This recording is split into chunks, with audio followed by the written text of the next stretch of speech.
Hivi ndivyo ningefanya kama ningekuwa na maumivu makali sana ya nyonga.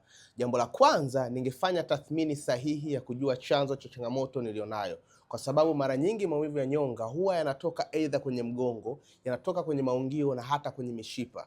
Jambo la pili, nisingetumia dawa za maumivu kwa muda mrefu, kwa sababu dawa za maumivu hazitibu chanzo cha changamoto nilionayo, bali zinatibu dalili ambayo ningekuwa nayo. Na jambo la tatu na la mwisho, ningerekebisha mtindo wa matumizi ya mwili wangu, kwa maana ya kuzingatia ukaaji sahihi na kuepuka uwezekano wa kutengeneza mkandamizo katika maeneo ya nyonga na hata kupelekea maumivu makali. Hii ni njia bora ambayo ningefanya. Naamini hata wewe unaweza kufanya njia hizi ili uweze kuepuka maumivu haya ya nyonga ambayo yamekuwa yakiwasumbua watu wengi sana.